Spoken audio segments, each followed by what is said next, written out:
दोस्तों हक़ मौजूद मां जो दोस्त पुराणो ॼातल सुञातल शाबान फ़क़ीर अर्ज़ु कयां त असांजे ॻोठ में स्कूल ठहियो, गर्ल्स प्राइमरी गर्ल्स स्कूल ठहे पियो।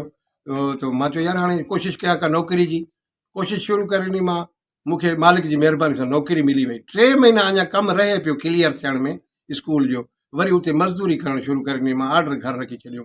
जंहिं महिल 3 महीननि खां पोइ कमु क्लियर थियो पोइ मूं वरी जेको आस्ते आस्ते ॻोठ में ख़बर अथव हर ॻोठ में शैतान घणा हूंदा आहिनि, उन्हनि खे जीअं जीअं ख़बर पवंदी वई त ईअं ईअं बसि मां ते बसि ईअं कावड़िया वधारियनि, ईअं हेॾो होॾो हिकु जी ॿी सॼियूं दरख़्वास्तां ॾियणु शुरू करे ॾिनियूं। वरी फिलाने जो पुटु ईअं वेठो आहे जो उनखे न मिली आहे, वरी इनखे मिली आहे। न बाबा ईअं न थींदो, हीअं न थींदो, हूअं न थींदो।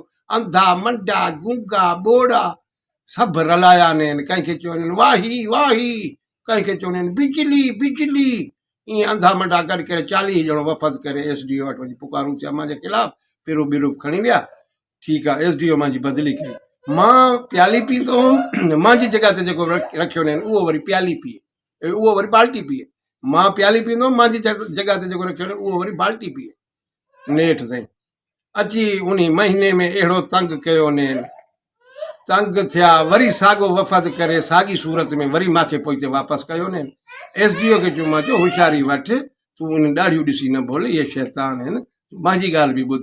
पोइ उन दौर में हिकिड़ो कलाम लिखियो हो मां, जेको ज़रा चंद सिटा तव्हांखे पेश करे छॾियां त कंहिंजो न कंहिं सां प्यार आहे, पाकिस्तान में इहो आज़ार आहे। हसद साड़ो ओड़ो पाड़ो ईअं कढ़ूं था जीअं काढ़ो, हर को हिक ॿिए जे लाइ गद्दार आहे। पाकिस्तान में इहो आज़ार आहे, कंहिंजो न कंहिं सां प्यार आहे।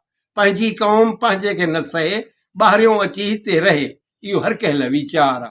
पाकिस्तान में इहो आज़ार आहे, कंहिंजो न कंहिं सां प्यार आहे। जेतिरो थी सघे इंसान इंसान जी जीरे, इज़त बि करे, प्यार बि ॾे, मोहबत बि करे ऐं सचाई बि करे। ईअं न मोए पोइ कुकड़ीअ बके कम जी। हक़ मौजूद।